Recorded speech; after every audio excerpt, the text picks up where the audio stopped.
Hello, everyone. I'm Jim Garrison. I want to welcome you to this session of Humanity Rising as we convene our second of 5 sessions on writers writing the world. As we get started today, I want to make a comment on a phenomenon that has been present with us over the last several weeks in an escalating crescendo of sightings, and that is the UAP presence in an ongoing but also very diversified way in various countries around the world. You've probably heard about it in the news one way or the other. It's been interesting that most of the time the UFO, UAP, for those of you who are new to the discussion, UAP is unidentified anomalous phenomena, which is the new word that the US government uses for what was formerly referred to as UFOs, and that they were possibly Russian or Chinese drones, and there's been a big kerfuffle about all kinds of things. I want us to just step back, and I'd like in a few minutes to explain to everyone what's happening, why, and what we need to watch out for, because most of what you're hearing in the news is misinformation.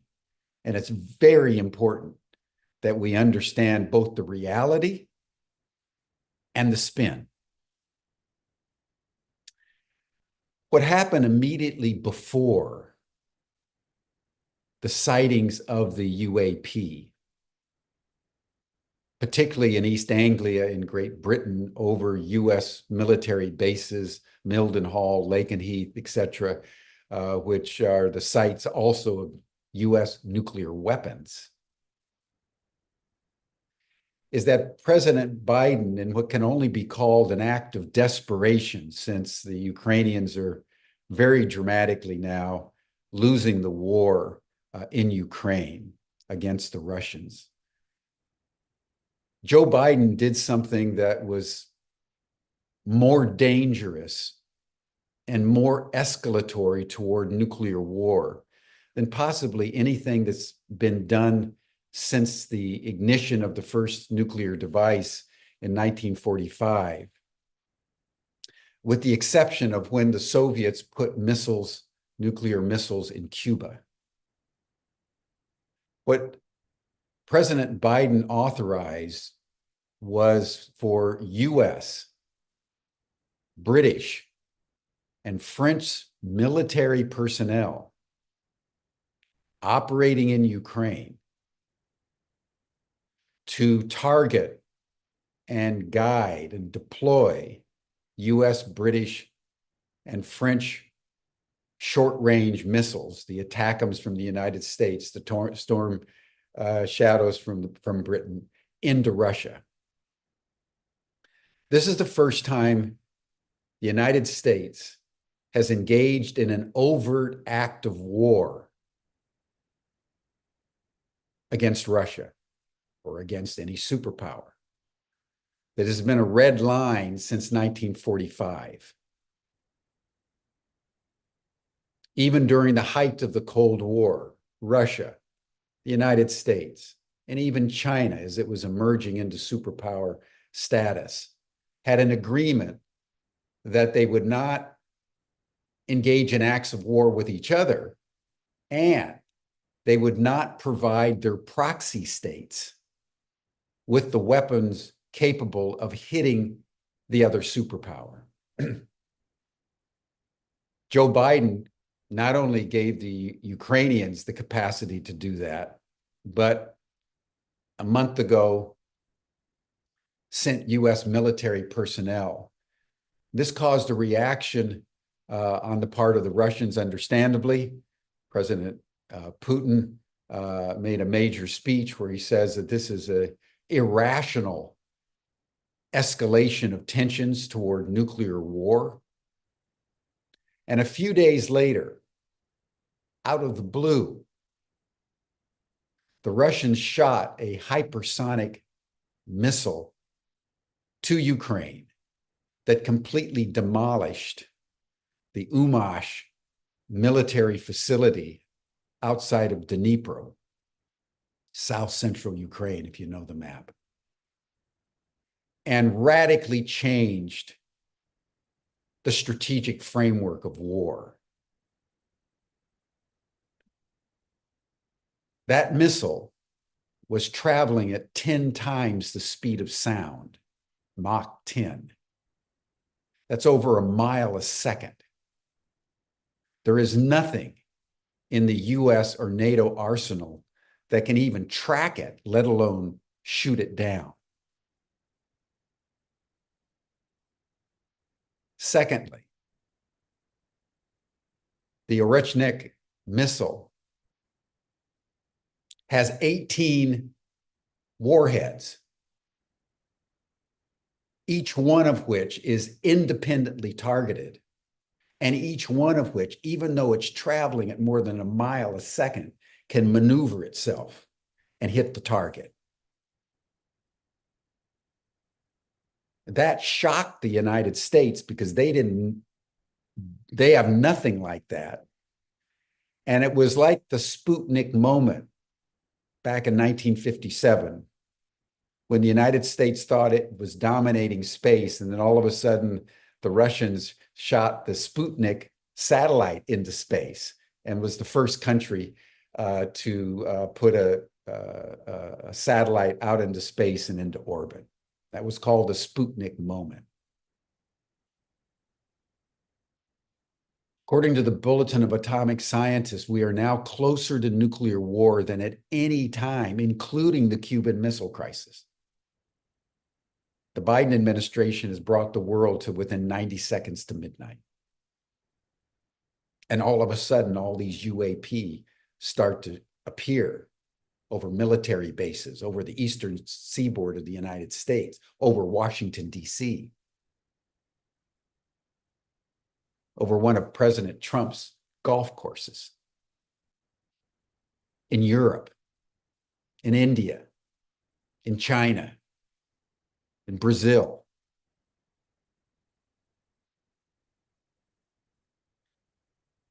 One of the most consistent characteristics of UFO, UAP appearances,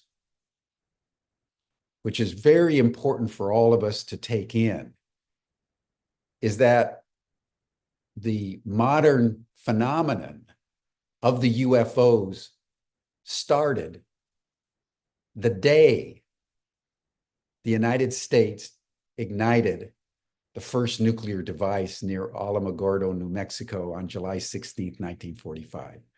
Robert Oppenheimer said in an interview that he saw orbs in the sky, UFOs. And within a month, the first UFO showed up right at that place, and Roswell crash happened a few months later. That started the modern UFO phenomenon. One of the most consistent messages that the extraterrestrials have communicated to the now tens, hundreds of thousands of people that have had intelligible communication with them is that they're here to warn humanity about the dangers of nuclear weapons exchange, the dangers of nuclear power, and the escalating carnage that humanity's causing with the environment. There have been dozens of occasions over the last 70 years where UFOs have actually hovered over military installations and shut the installations down. They've shut down aircraft carriers like the Nimitz in 2004. So when you think about what just happened in terms of this escalation toward nuclear war between the United States and Russia, and the fact that these UAP are all over the place, this is the kind of framework you should be holding in your mind to understand this very subtle but inexorable presence of extraterrestrials on planet Earth, right at the moment when humanity literally teeters on the brink of self-destruction because of geostrategic instability, runaway climate change, and complete and utter incompetence at high levels of government in virtually every country around the world. They're here for a reason. The final point I want to make is how the legacy group, how those forces that have kept information about UFOs secret coercively since 1945. Now that disclosure is taking place, they're seeking to control the narrative. They can no longer keep the public from knowing that this is true. So they're shifting their tactic from coercive suppression, although they'll continue to do that, mostly to hide the crimes that they committed, to effectuate the secrecy, to now how do you shape the public narrative? And that's very important for us to take in about what you're seeing in the news. This is a national security issue. It's probably Russian and Chinese drones.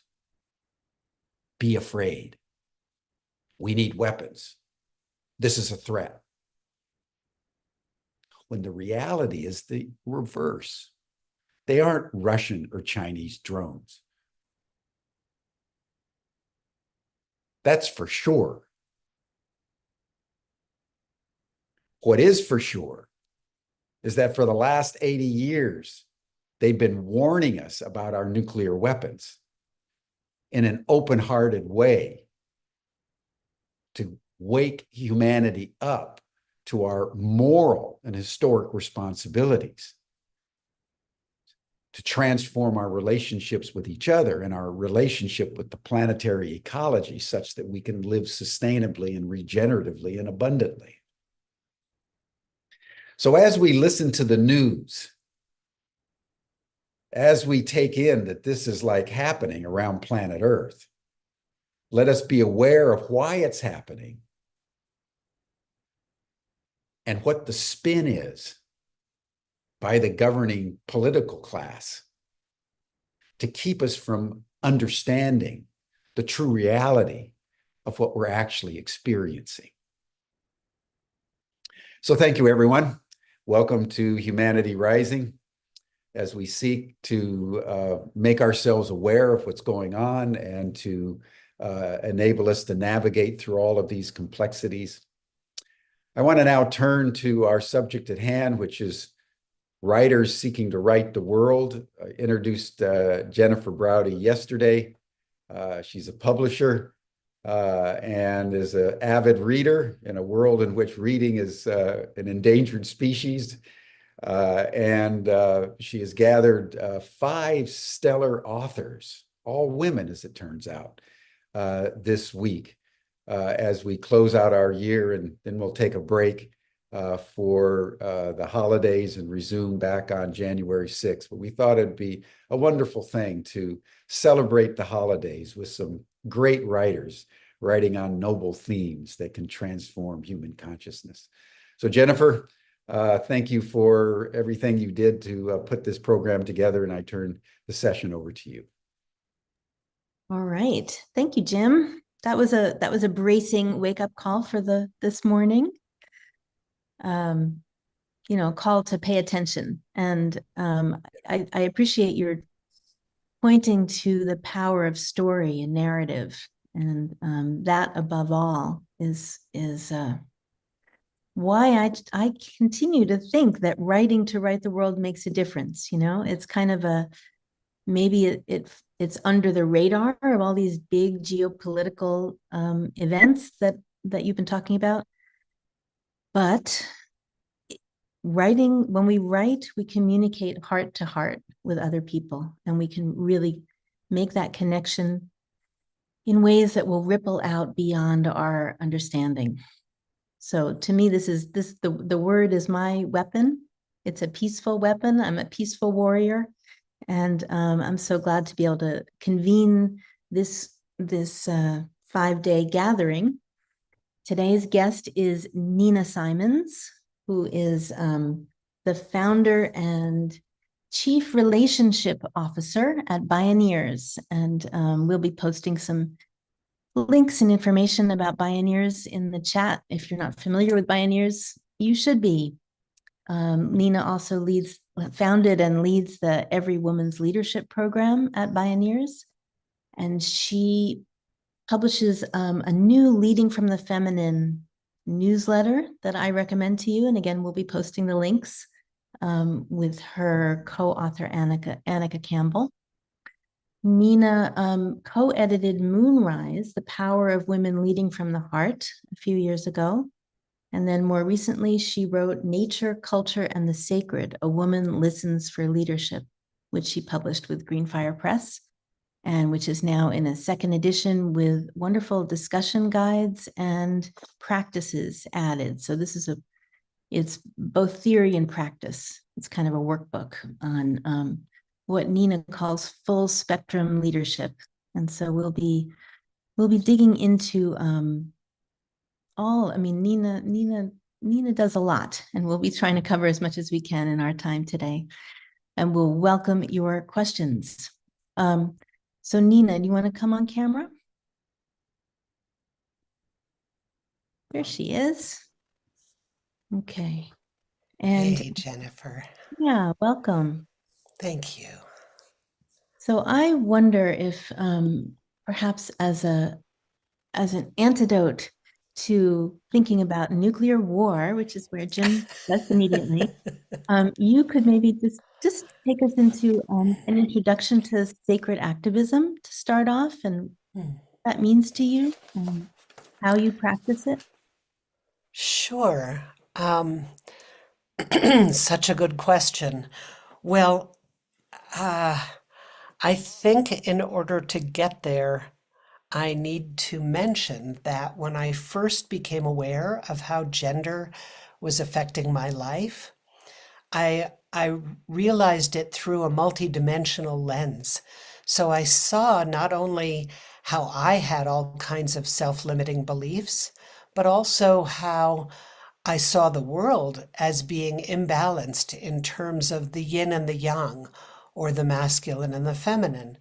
And I saw that through all our institutions, through our ways of thinking, through our analyses, in so many ways. And so as I became interested, well, when I first began working with Bioneers, I didn't think of myself as an activist because the only people I thought of as activists were those who demonstrated and got arrested, and that was not my way of making change in the world. But as I grew myself into who I felt my soul wanted me to be, I began to realize that there are as many forms of activism as we are humans on the planet, and that activism takes so many shapes, and only each of us can find our own pathway to how we want to affect change in the world. And then I was lucky enough very early on to have exposure to a sacred school. And it really introduced me to all kinds of methodologies and ways of turning inward and ways of perceiving myself, and meditation and qigong and tai chi and all those things. And what I realized somewhere along the way was that sacred activism to me means serving what we most deeply love and wish to protect or defend. And it's kind of that simple. But when you add together, the sacred and activism have been falsely segregated in our culture and, set completely apart, when in fact, what I find is that for me, what I most deeply want to serve is the reemergent feminine in the world and in us all. And really the most sacred and divine form of that I know is this planet that we get to live on. Mother Life, Mother Earth. And so when I combine my sense of the sacred with my sense of what I want to defend and protect, it sort of gives a whole different power boost to what I care about doing. And I think in this time, we all need all the regenerative practices we can get. And to some extent, Jennifer, also, it's about connecting our inner work with our outer work. Because as I started to say, the imbalance of the yin and yang in our culture means that we have tended to devalue the personal, the inner, the emotional, and the embodied, and the spiritual even, to the detriment of our wholeness. And so sacred activism to me is a way of combining, yeah, we've got to care for ourselves as we're caring for the world and caring for making change in the world. So that was kind of a long answer, but since you asked. Beautiful. And I see it's resonating with people in the chat also. Oh, So, good. yeah, the devaluing of the body and the emotions, I think that's been a theme that you've been working with for quite some time. Mhm. I know you've been working with it and on it in different ways. And, one way I think in this context, it might be interesting to hear about how you have made the public space of the Bioneers a more welcoming place for Huh. emotions. Body. Because in Oh, classrooms and public spaces, it's yeah. not easy to do. So you are a role model for me there, and I'd love you to share Oh, that. gosh. Well, thank you for that. What a wonderful question. It's been a long-term project, I have to say, since I've been at Bioneers for more than 35 years, which I never would have imagined in my youth. But here we are. And what I found is that, my background was in theater and the arts, but particularly theater. And I loved theater because I knew that the live experience of witnessing someone else's transformation had the capacity to transform the participants, the observers. And so when I came to Bioneers, it was with that sensibility. And Kenny and I, when we started Bioneers, we had never been to a conference. So we had no idea. I mean, we had no preconceived notions that we had to bat down. We just kind of made it up from scratch. And what that meant was that we created a feeling of a ceremonial space.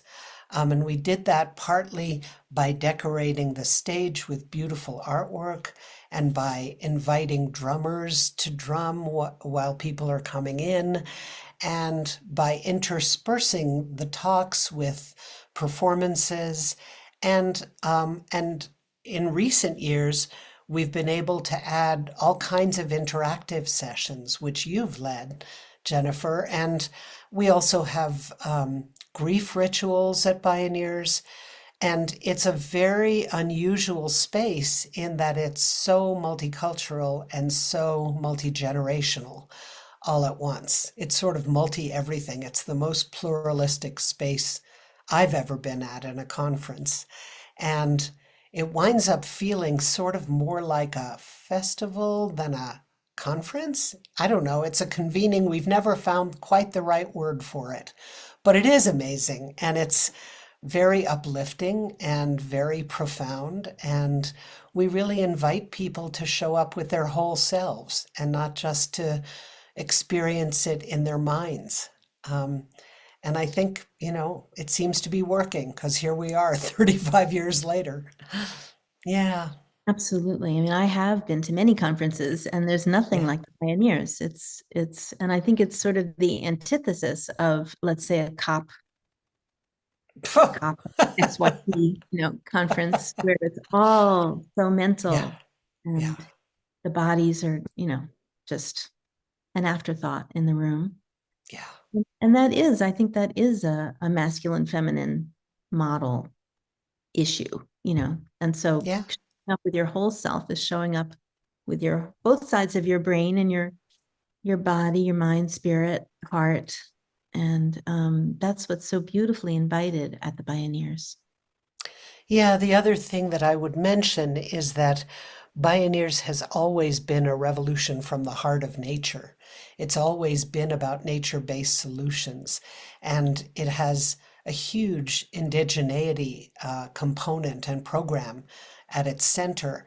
And as a result, we are all influenced, I think, I hope, by the way that many or most indigenous peoples still hold nature as sacred, and that's a whole different paradigm than we're accustomed to in the Western world. Yeah, and that's another thing that I think you have been a real trailblazer in showing how to build alliances that are truly reciprocal and fair and honest and open. Can you talk a little bit about the challenges of that work and the blessings and rewards? Oof. Sure. Well, it's one of the things I'm most proud of myself for, honestly, in this lifetime, is that sometime, I don't know, 10 or 15 years ago, it must have been longer than that, must have been 20 years ago, I realized that I really had to turn into educating myself about what it meant to walk in the world in a culture of white supremacy, and what it meant to become a good ally. Um, and I went to a lot of trainings, and I also convened circles of women who were very intentionally as diverse as we could get them, um, always with over 30% women of color, and later with over 50% women of color. And Van Jones actually said my favorite quote about turning toward racial justice work. He said, it's kind of like walking through a room full of rakes, garden rakes. You can't walk through the room without stepping on a rake. And when you step on a rake, it's going to hit you in the head. And it's true.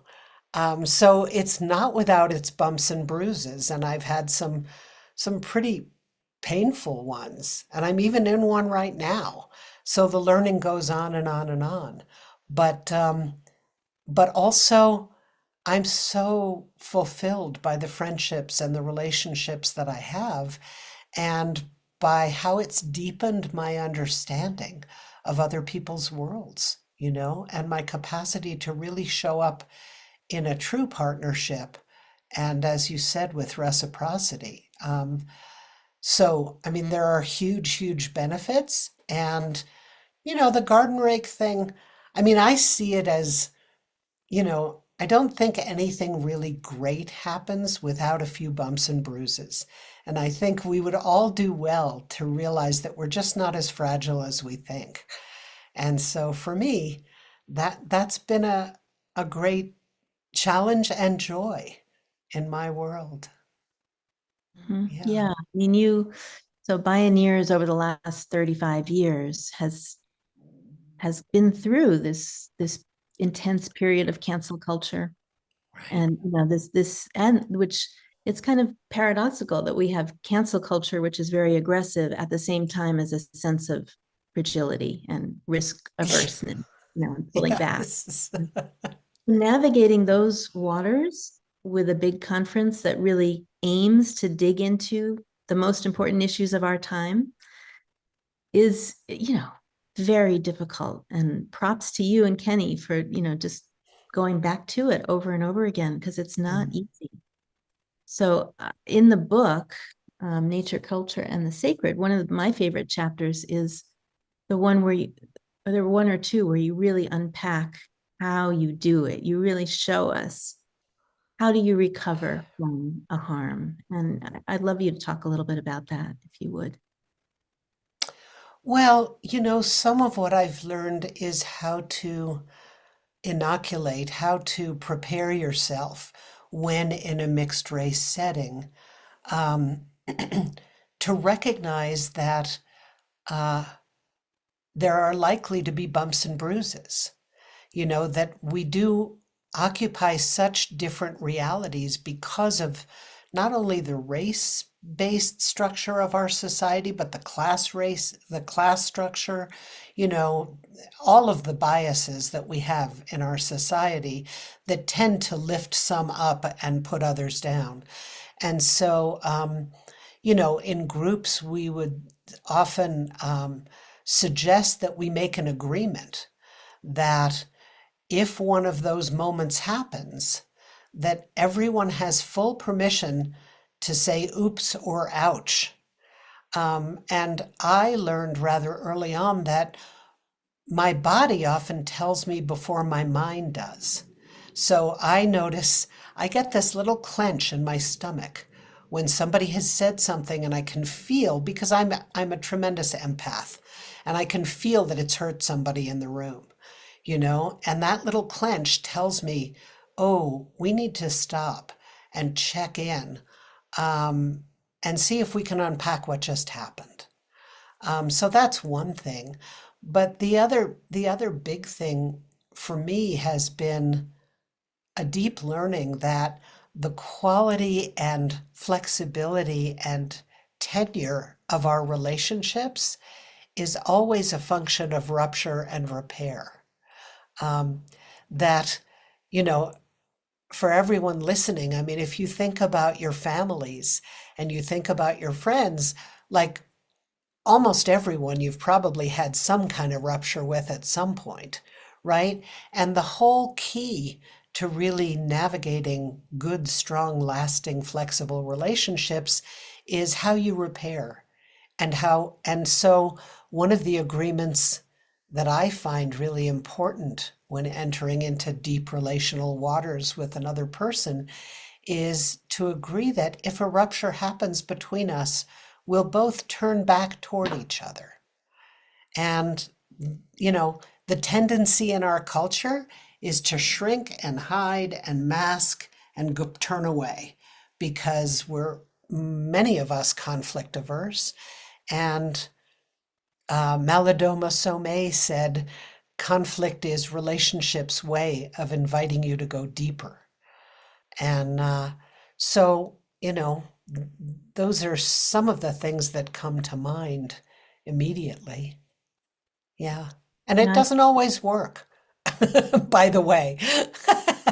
I can't say that this is like a tried and true prescription, but it's helpful. Yeah. yes. I mean, I think we at every in every sector and at every age group, you know, we need this kind of information. You know, maybe we call it a training, I don't know, but we just don't really have the tools. Like we're not being Right. given the tools. And Yeah. because I'm in the education sector, I feel like education is a place that maybe those tools could be widely dispersed. And so Oh, I'm so happy that Bioneers has started up Bioneers Learning to keep Bioneers spirit going all year long, you know. mm, And I think what it's so powerful to see this kind of work modeled. Like it's one thing to mm, hear you talk about it, but right. then another thing to actually witness what happens when you start off a group experience with these kinds of agreements and Yeah. you talk openly about not backing away, you know, leaning Yeah. into Yeah. conflict. And I agree that we're in a very conflict averse moment, and for good reason, because it's dangerous out there, Yeah. you know? Yeah. Yeah. Well, and in terms of what you're saying about education, Jennifer, I just want to say, you know, I am so chagrined at the level of education that many people in this country have received over the last few decades because, you know, there is so little education around emotion, around relationship, around discernment, around critical thinking. I mean, I really believe we would not be where we are today if our education system integrated those things in a much more prioritized way. So, yeah, thank you for what you're doing. Yeah, we were talking about that yesterday here as well, that education is a place in need of transformation to meet the challenges of the 21st century. Yeah, Yeah. And But then what everything may, is in need of transformation right now. yes. And, Yes. I think a lot of your thinking has to do with systems change and Hmm. big structural kind of consciousness changing. And sometimes I find it's very hard to do that from within existing structures. Yeah. Like for me to try to transform my institution and be a little revolutionary cell, it's very hard, so, but Mm, if we can find each other outside of those massive structures as we are here and yeah. as we do at the Bioneers, I think we can create some kind of underground ripple of Yeah. revolution. And yeah, you think so too? Oh, totally. Totally. In fact, it's one of the things that gives me most hope has been witnessing the slow and steady, not slow actually, pretty fast and steady growth of civil society, largely under the radar. But, I think it's part of the principle of women's leadership for me and not just women. It's the principle of the new form of leadership we're all co-birthing, that we have to do things together. The solitary hero is a thing of the past. It ain't working. And we need each other. And so the more we can gather in community and really work on things together is where our power lies. Yeah, There's that Thich Nhat Hanh saying about the next Buddha will be a Sangha, that's right. right? Yeah. Yes, I love So that. we need to form our own circles of change and do it locally and globally and on the Yeah, internet, everywhere. yeah. Yeah. I just read a beautiful quote by Fritjof Capra, who is the Austrian physicist and early systems thinker and very brilliant.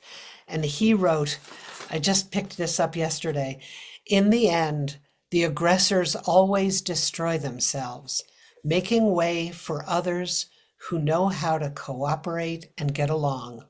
Life's much less a competitive struggle for survival than a triumph of cooperation and creativity. It's Yes. reassuring, right? Yeah. Yeah. And, yesterday we were talking with a positive psychologist, so we were talking about more personal um, Uh-huh. issues. And there's that sense of shame and guilt that human beings bear, those of us who are aware of the Yes. damage that humans are doing. And I think it's really important to recognize that we are part of the earth. We are the earth. Yeah. You know, the earth tends towards life and growth and Yeah. health and vitality. And the more we Yeah. can turn to be in alignment with what the earth wants, Yeah. the more we'll all flourish, Yeah. So, but there are powerful headwinds at the Yep. moment, especially. Yep. So what are some practices that you'd recommend for turning towards life in that way and being in alignment with Earth? Oh, well, oh, that's a lovely question. Wow. Well, I'm finding meditating very helpful these days, I gotta say. Um, and just letting my thoughts drift by like clouds so that I get a sense of the peace of me when my mind isn't chattering. Um, and I'm lucky enough to live at the edge of a national forest. So, so I walk my beautiful dog in the woods twice a day. And when I do, and you can do this in a park, you can do this anywhere. When I do, I pour love through the soles of my feet into the earth. Mm, And I send her messages that I'm grateful and asking her forgiveness. Um, and one of the things that I love is, I have an altar around a tree near my home. And there was a time when our home was actually threatened by a wildfire, and it was not very far away. And because of where we live, that's a real threat. And I asked a friend who had done a lot of work with Peruvian teachers who I knew had protected her own home from a wildfire in California. I asked her counsel and I said, "Is there anything you can teach me or tell me?" And she said, "Yeah, make an altar, choose the tree that's right, make an altar around your tree and decorate it with flowers at its base.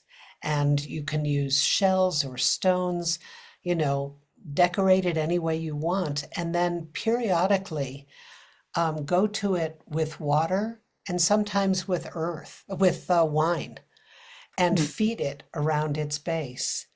And, you know, hold our hands to it and send prayers through the tree. And you're sending prayers through her roots down into the earth and through her branches up to the sky people and to the nearby mountain. And, you know, again, those prayers are basically sending love and gratitude and asking forgiveness and then asking protection. And I love that ritual. Hmm. Yeah. Yeah, And yeah. what I find so remarkable about you, and it's true of all the world rights that I invited this week, is that you have a sense of the sacred that you're willing to share, and yet you're also so solidly planted in the world and just sort of ordinary reality and Mm. scheduling and things like you're not off in a monastery or a hermit's hut somewhere, very much in the world, and yet you're able to balance these two Mm. um, sort of modes of being. And I think maybe this is something we all need to work on, you know? Yeah. Well, I haven't really worked on it, honestly. I think I've been called towards it. And and the Mhm. sacred is calling me more and more as I get older, you know, and I still feel like a total neophyte. Um, and I'm perhaps unusual in that I choose to have a lot of eclectic teachers from a lot of different disciplines, you know, rather than just one. But I love to weave them and choose and find counsel where I find it. Mhm. And it feels like part of my assignment to share what I learn. Mhm. Yeah, Yeah. and I think that is part of our time also, is the weaving together of cultures. And Mm. again, sort of in the along with cancel culture, there's been a lot of sensitivity around cultural appropriation Mhm. and Yeah. worry about that. And my feeling, as I've sort of explored different modalities myself, is that these are all human paths. Yeah. And if we go back far enough in human lineage, we connect, we all connect, and there's so many similarities. And Yeah. so, in times that are as challenging as now, why Yeah. wouldn't we try to reach towards all the wisdom out there in the world? Yeah. Yeah. Well, and you know, our indigeneity program is called that because we're all indigenous to Mother Earth. And if we go back far enough, we had ancestors who knew how to live right on this planet, you know. And so it's a path that for me, you know, feels hopeful and beckoning and um, just being respectful learners, you know. It certainly feels like a time for that. And also, I mean, the more I work, you know, I just finished an online course in sacred activism and with a beautiful circle of people. And everyone was challenged with a work-life balance. Mhm. Everyone was challenged with making enough time for self-care and spirit work and inner work. And I think, you know, we're all, many of us anyway, products of this culture that, you know, is all about hyper productivity. And again, that's the masculine feminine imbalance, right? If we're, you know, if our body calls us to rest, we need to rest. And the truth is, that's when some of our greatest creativity and inspiration can come through, is when we're in receptive mode. And how do we make time and space for ourselves to do that in a culture that's saying go, go, go, do, do, do? So I'm grappling with that big time myself. Yeah. And that's also a function of our smartphone era Yeah. where we're never off, we're never, and kids don't even know how to be bored. Like being bored is Oh. actually a blessing sometimes, because it opens the door to daydreams, and Yeah. daydream can have so much meaning and Mhm. power. Yeah, I was a daydreamy kind of kid, and I'm only realizing belatedly how important that was. Uh-huh. Yeah, Beautiful. Yeah. yeah. So maybe just one last question, then we'll bring Jim back in. I know he's got his own questions. Um, I was thinking about how at one and the same time we're asked to be both birth doulas for the new world and Uh, hospice workers for the old world, right? And Bioneers is right at that juncture. So how are you doing that? How are you balancing those two roles, and how can we all help? I once did an exercise at a retreat that came from Meg Wheatley, and it was quite a beautiful one because the facilitators laid out one piece of rope that was an arc going down, and then another piece of rope that was described the arc coming up, which was meant to describe the fall of one civilization and the birth of the other. Mm. And we were then instructed to find where on that matrix we each belonged, because I think people are called to very different places in that process. Um, and I am definitely lean toward the birth side. I feel as though, life's fertility is part of what I seek to support and protect and serve. Um, and I have a very strong call toward healing. And this is a very difficult time to be living through. I mean, everyone I know, myself included, is feeling kind of like we're on a roller coaster, that there is such deep grief at the suffering that's going on, at the incredible violence and the cruelty and the decimation of the planet. Um, and, in terms of climate change, this election could not have gone worse. Um, but there is still room for surprise turnarounds, which I'm kind of banking on myself. And and also, as you were alluding to earlier, Jennifer, I believe in the power of the people, and I do believe that we are mobilizing in ways, some underground and some more visible, that ultimately um, will have our say. And and I don't know, I can't predict how it's going to happen, but I do believe in the nobility of the human spirit, and that if we can engage with each other in truly compassionate and deep listening ways, we can reach across our differences. I mean, I think part of what has to really transform in our culture is we need to become a culture that values difference instead of being frightened by it, right? That recognizes that diversity is nature's fail-safe against extinction, and that therefore it behooves us to become really great white allies and to learn from everyone what we don't know. Because, I learned early on, I remember sitting in a mixed circle and talking about how I grew up in a home where there was no anger expressed. And so I didn't know how to express anger.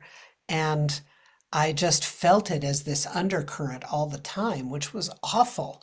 And so I'm really kind of a baby at learning how to express healthy anger.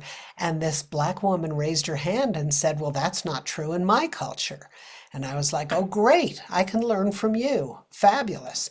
Not that it's her responsibility to teach me, but it gave me a big clue about, aha, so I think valuing our differences um, and bringing ourselves, what we haven't really talked about is how, I believe what we need to do is heal our relations within ourselves, with each other, and with Mother Earth. And within ourselves is the first priority, in a sense, because we have so much self-judgment and self-limiting beliefs. And that stuff isn't serving us, And part of what happened for me, yes, ancestral healing is so key. And, part of what happened for me was just realizing that if I was really committed to becoming who I believed my soul brought me here to be, I needed to tame those voices, and I needed to strengthen my own self-awareness and self-assurance and self-confidence, not without, discernment, but that keeping myself small was not going to serve anybody. And so for me, that's a really essential part of the sacred activism work, is to deal with our own stuff and connect. I think part of what's beginning to happen for me is finding ways to connect with my ancestors, because I believe they have a lot to support me with. And they've lived through probably worse than this, if you can imagine that. Yeah. So, Yeah, I agree. I think yeah. that's something that seems to be a bit of a trend now, this turning towards ancestral Yeah. healing and Yeah. the power of ancestors learning from their experience, contacting them directly if possible. Mm-hmm. And of course, importantly, becoming good ancestors ourselves and being more aware of ourselves as the ancestors of the future. Yeah. Yeah. Yeah. Truly. What being intentional about what kind of future we want to leave, what kind of legacy. I just had my first granddaughter just join the family. She's now 3, and so that gives personal. Just, there's this little person who will probably see the turn of the 22nd century. Wow. And it really makes concrete that responsibility that we all have towards. Yeah. And even for those of us who are childless by choice, I find I have many goddaughters and many people who, and the truth be told, it's such a blessing to live in this extraordinary place and to love her and to learn to be better stewards, partners in her evolution. And she's the best teacher that we could possibly turn to. The little ones. Yeah. Yeah. Before they get corrupted. Yeah. Yeah. All right. I'm watching the time, and I would love to invite Jim back. Yeah. Hi, Jim. Hi, Jim. Thank you, Jennifer. Thank you, Nina. This is a very rich and dimensionalized discussion. I'm not sure where to dive in. But Rick Botello in the chat raises an interesting question, Nina. Okay. That's a way into, I think, a larger discussion about efficacy and effectiveness in our particular time. And he's asking how we might use the Bioneer principles and practices to break the cycles of trauma and to prevent psychopathic megalomaniacs and autocratic tyrants from rising to the supremacy of leadership. Oh, just a small question. Thank you, Rick, for that question, because I think it really drives to a central dilemma that in conversations I'm having with many people who've spent a lifetime in social activism. I think there's a growing sense that we're losing ground from any kind of objective point of view. And I had mentioned the nuclear dangers, but the dangers of climate change and a variety of artificial intelligence. Yeah. are so rapidly outstripping our capacity to understand, much less solve, Yeah. particularly at a collective level. I think there's a certain sense of growing unease and despair that is beginning to creep into the optimism, say, that we all felt so poignantly in the 60s, where all things were possible and everything seemed solvable and so forth. So, context shapes content. So I think Rick's question is really a question born out of the desperation we all feel of what's going on in the United States, what's going on in Ukraine, what's going on in Gaza, Yeah. etc. So speak to us about how you and Kenny and Bioneers are grappling with this increasingly explicit dilemma that people of goodwill are facing Yeah. around current challenges. Yeah. Well, I mean, many things come up for me. It's a very important and deep question. Thank you, Rick. Um, and I just recently, as you may gather, I'm a wisdom gatherer. So I recently heard an interview with Joan Baez where she said something really important. And she said, I've come to understand that we shall overcome doesn't mean we will overcome once and for all and everything will be solved. It means we shall overcome here and we shall overcome there and we shall overcome there and we shall persevere until it's done. Um, and you know, I I certainly don't have any simple answer to how we solve the pickle we're in, except to say that despair and fear and isolation is where they want us to be. And it's not it's not a way I want to live this precious life. You know, Indigenous peoples say that the Creator put us here to celebrate life. And I think that that's true. And so, without being at all glib, I mean, what Bioneers attempts to do is to both uh, address and educate about the challenges we face and what people who are experts in their fields can share about solutions and what you can do. We had a keynote last year from Cindy Cohn, who runs the Electronic Frontier Foundation. And we're talking about, creating a session on AI this year. And so we're really looking at all of the particular places that people are feeling fearful and concerned about.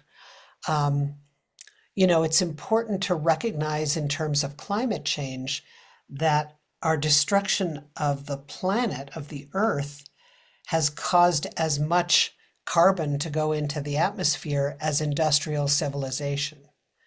So, restoring the Earth and regenerating life and fertility on the Earth and keeping forests intact is one of the most important things we can do for climate change. I mean, there are a myriad of solutions. What I know from 35 years is that the solutions are out there. And if you go to Bioneers.org, you can see a gazillion videos and any topic that you might be interested in, and amazing podcasts. And they're all about solutions, but they're grounded in reality. And, in many ways, I think what we're facing is adolescent billionaires with huge daddy issues who are acting out on the world stage, right? I mean, if you look at them, every single one of them has horrible relationships with their fathers. And, you know, uh,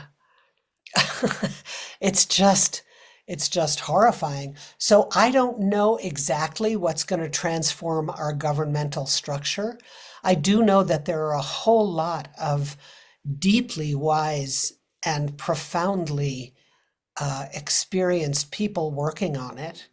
And that if we turn our attention to them rather than too much attention to the destructive behavior and threats that are coming out of Washington, it may serve us in the long run, you know? And I think we all have to decide, like, where are we going to make our stand?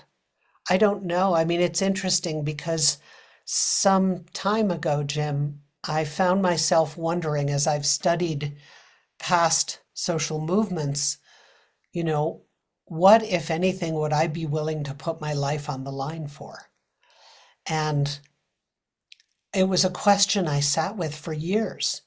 And over the last few months, I've realized, like, well, Bioneers and Mother Life is what I would put my life on the line for. And, you know, then there are a lot of subcategories, but, you know, yeah, it's hard. I want to read the chat as I'm talking to you, and I can't do them both at once effectively. So, at this point, I think the wisest thing we can do is care for our inner worlds, is try to find a place of equanimity. You know, there's also, well, I don't need to tell you about that. I mean, there are all kinds of resources online, but, you know, I love what the question, and I love what Jennifer and you are doing with Ubiquity. And I think we really need to tend to our inner world so that we can beam out love and compassion and receptivity and care and connect with our neighbors and focus on our local. I think one of the keys to getting through this time is getting more grounded in your local ecosystem. Know your neighbors, find out where your food's coming from, be aware of your water table and your water system and your watershed, you know.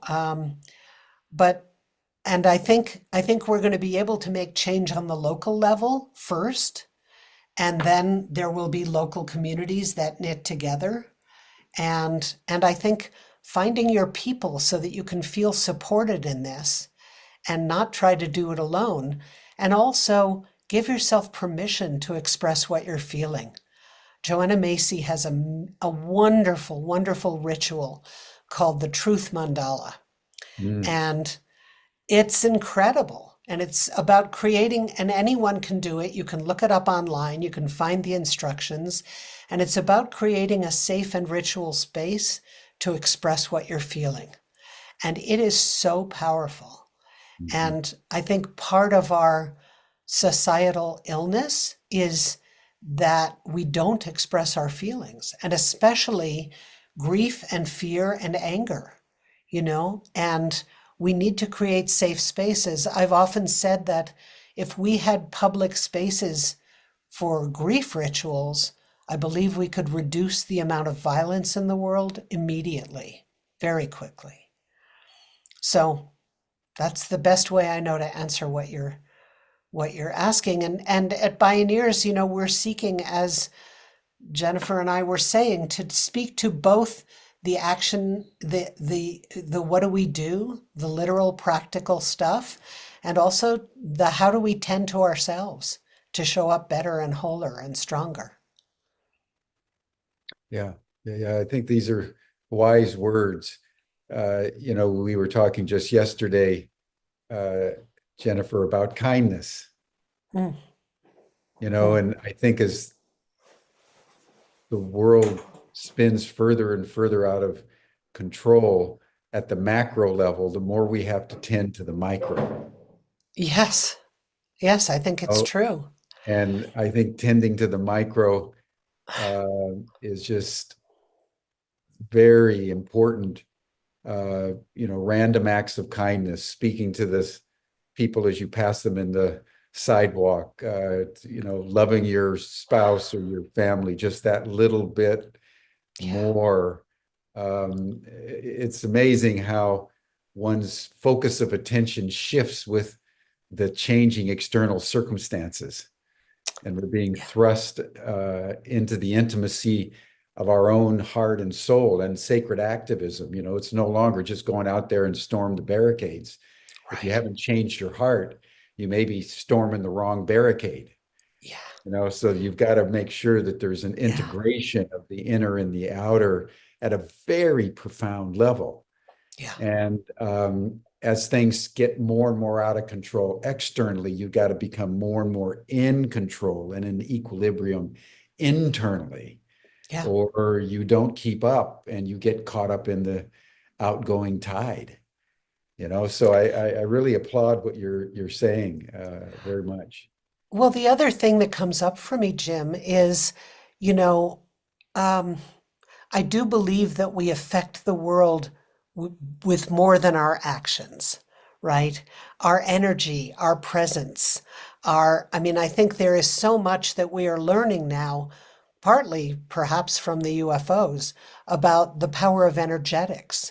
And so, I think that's another way to strengthen ourselves is to remember that our presence emanates all around us. And I remember thinking the other day I was cleaning something and I thought, I don't think cleaning is next to godliness. I think kindness is next to godliness. Well, remember where that saying came from, the Puritans. Yeah, exactly. So much for that. Yeah, right. Move over, busy work. Yeah. Let me ask you a question that Kurt Kruger's just put in about how we create networks of networks. And I raise Mm, this because if there's mm, an Achilles heel yeah, to the progressive movement is that yeah, we have yet to learn how to collaborate. yeah, We're competitive. We're all, reaching for scarce resources. We all yeah, want to recreate the wheel, and our sense of autonomy and self-esteem and everything yeah, is off the charts in our individualistic culture. yeah. What have you at Bioneers learned about collaboration and networking over your time of 35 years? And how would you characterize the way you're collaborating now in the world? Because I've got to believe that among all the other things that you said, holding hands is the other dimension that we need to add to any navigation strategy. Yeah, yeah. Well, and this is something that I write about a lot in the book. And I have to say, Jennifer Browdy midwifed my book so beautifully. And I'm so grateful to you, Jennifer, for that. But what I talk about in the book is, one of the first things I'm clear about collaboration is that you have to put relationship ahead of task, you know, Yes. right? Yeah. And that means it takes more time than anyone would like, but it's absolutely necessary. And, that might mean having conversations about your various identities and where you came from and but really getting to know each other on a personal level is what builds the foundation for collaborations to be able to survive. And I think, part of what's intriguing to me now is that there are these nodes popping up all over the country. And I was just speaking to a friend in Northern California last night who told me about something called the Grassroots Institute. And I find my radar are always attuning to who are potential allies and where are they. And it's important to identify, I think, allies in our local community, because I do think, as I said, I think it's important to run for local offices, to run for city councils and board of education and to take some of our governance into our own hands in the places where it's easiest to do so. And and then to really form alliances with your neighbors so that if one of you has a problem, you can stand for and with each other. And organizationally, it's a longer process, but it can happen. And I think part of why Bioneers has survived all these years is because we're really based on a culture of generosity. And we are there to lift other people up, which is part of what I believe the new leadership model is.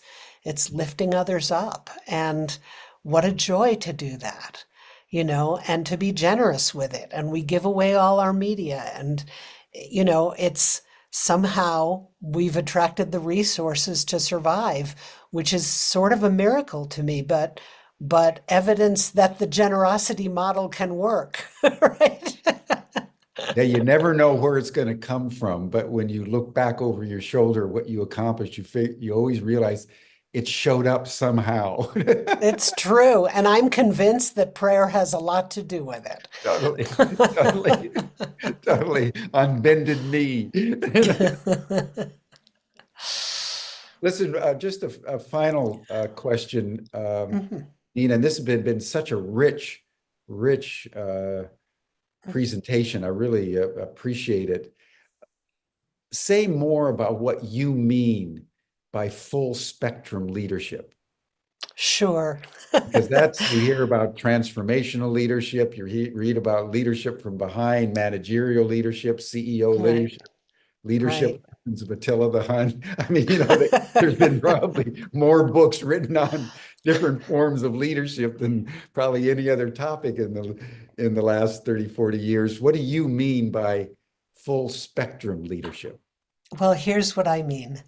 Um, I began my inquiry into leadership and the reinvention of leadership when I was named a leader long ago at my 40th birthday by the Utne reader, if you can recall that. Mhm. And I knew that I should be flattered, but in fact, I felt like I wanted to deflect it. I wasn't comfortable. I really hated it. And I thought, well, if Bioneers has taught me that we all need to be leaders now, and I dislike this moniker so much, what does that mean and how can I make peace with it?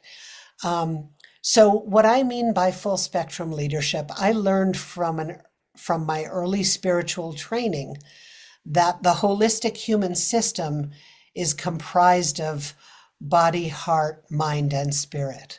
Those four centers, right? And so, what I mean at this point by full spectrum leadership is the integration of all those four in determining how we show up and what we do and how we lead, as well as a balancing of the yin and the yang within us all, so that we are practicing being receptive and listening at least as much as we're speaking, if not more. And, I think part of the key to cultivating collaboration and good relationship is really deep listening, where we give our full attention to each other and really take in what someone else is saying. And it's not that common in our society, but when you practice it, good things happen. Mhm. Um, so for me, full spectrum leadership is both on the vertical plane, the body, heart, mind, and spirit, and on the lateral plane, really integrating the yin and the yang so that we have all of our capacities available to us at any given time to draw from. That's what I mean by it. Brilliant. Beautiful. Beautiful. Thank you. Well, Jennifer, why don't you comment on all of the above and then tee us up for our next session? Well, thank you so much, Nina. It's just been an honor and a pleasure, as always, to Mm. learn from you. And you really are the most inspiring role model for me personally. So I'm really so glad you joined us this week. Thank you. And Jim, thank you for opening the space for us. And tomorrow, Manda Scott is coming. So Ah, she is a novelist. She's sort of a different realm somewhat. She's also a practicing shaman, mm, and her shamanism comes into her novel. She's also an environmental and social activist and has a really energetic and fascinating podcast. So she's another one of these people who practices sacred activism and does the inner work and the outer work. So I think this will be a beautiful follow-up to today's conversation. And it's wonderful I, that these conversations will live on in the yeah. digisphere so we can connect the dots and listen again. And I have to say, I'm so happy that you're interviewing Manda, because when I did my interview with her on her podcast, it was one of my favorite of all time. So Yeah, she's really wonderful. That's great. she is. She's And a great. all of the women you've chosen, they're just beautiful.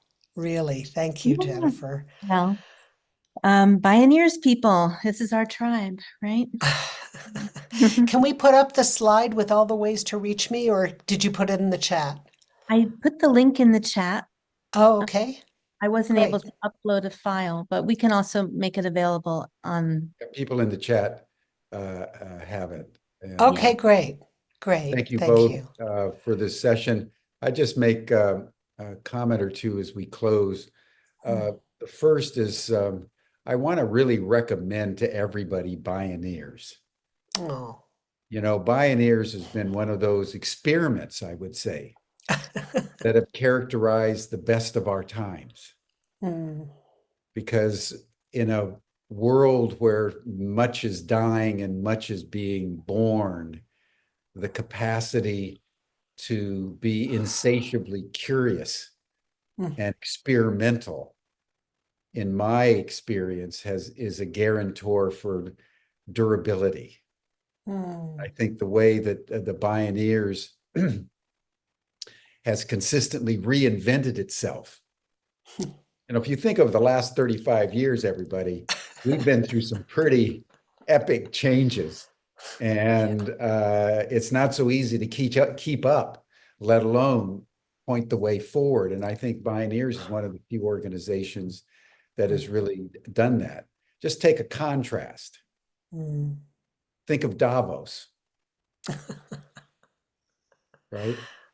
Davos has 10 times the resources, commands the upper echelon of leadership anywhere and everywhere around the world, and has probably accomplished almost nothing except Mm. image management and greenwashing, where it talks the talk, but doesn't actually do the deed, and therefore doesn't participate in full spectrum leadership. That's what the world actually needs. And I would say, Nina, you really embody it. And I know it's something that embarrasses us all when we receive a deep compliment.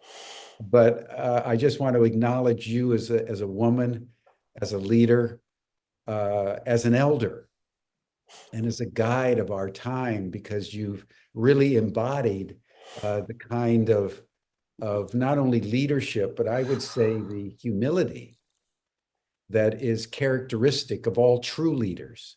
And I mean this very, very sincerely, so that when we think, everyone, of how we navigate through this thicket, if you haven't been to Bioneers, I would urge you to go on the Bioneers website and check it out, because it is a sacred vessel of illumination for what's really important and what's actually going on the ground that's trying to create the future that's coming, the contours of which we can barely even see, but we intuit in the hopefulness of our hearts. Mm-hmm. That's what Bioneers has curated, as I viewed it for these many years. So Nina, thank you. Thank you, Jim. Really deeply from the bottom of my heart. Thank you. That'll bring us to a close, everyone.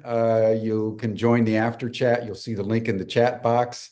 You received the Zoom the link in your Zoom reminders for today, and then we'll see you all here again tomorrow for our third of 5 sessions on writers writing the world. Thanks, everyone. Bye for now. Thank you so much, Jim and Jennifer and everyone.